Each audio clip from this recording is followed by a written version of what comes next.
Harper Audio presents Every Woman for Herself by Trisha Ashley, read by Julia Barrie. Chapter 1. Alien Husbandry, 2001.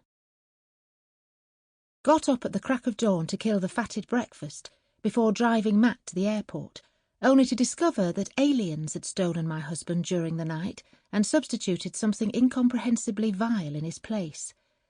I expect their replicator was having a bad day.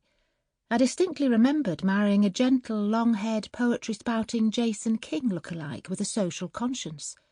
But what was facing me over the breakfast table was a truculent, middle-aged businessman, paunchy, greying, and flaunting a Frank Zappa moustache, seemingly edged with egg yolk. But I knew better. The alien snot was the clincher. It was not a pretty sight, but fascinating for all that. I went to peer into the kitchen mirror to see if I'd changed as well. But no, I still looked like a miniature Morticia Adams.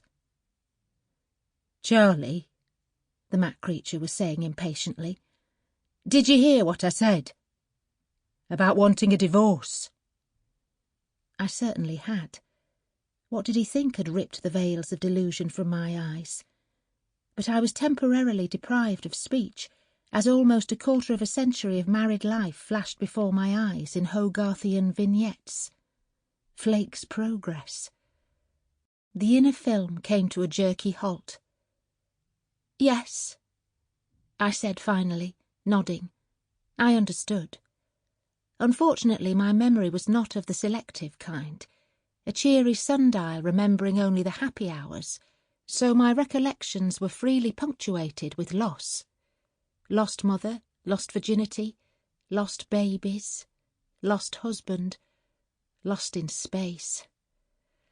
Charlie Rymer, this was your life.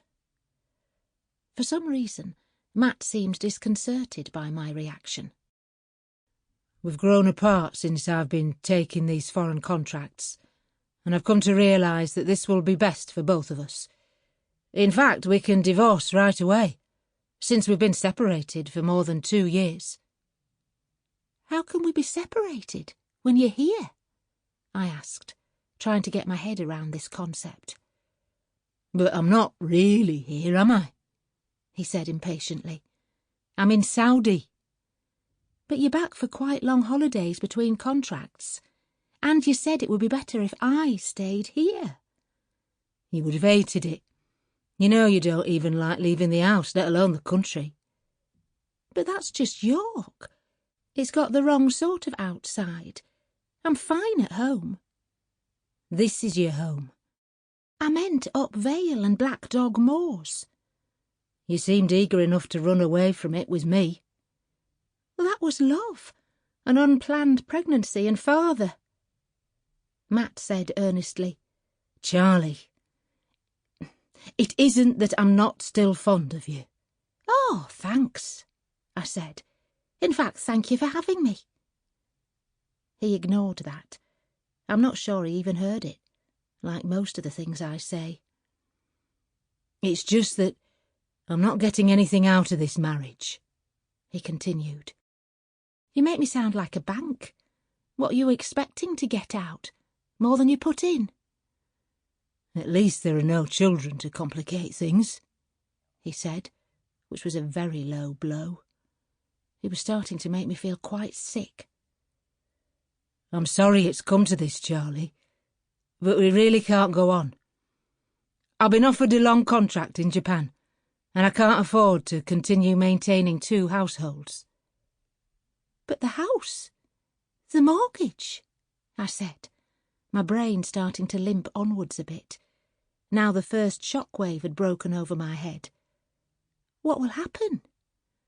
"The divorce will go through quickly, if we're both in agreement. My solicitor will send you things to sign. Then I'll pay you maintenance every month, so you won't have anything to worry about. The solicitor will get in touch with you and explain everything." "Will he? Is that what you've been doing this week? Organising our divorce? Why didn't you talk to me about it instead of suddenly handing me a fait accompli on your last morning home?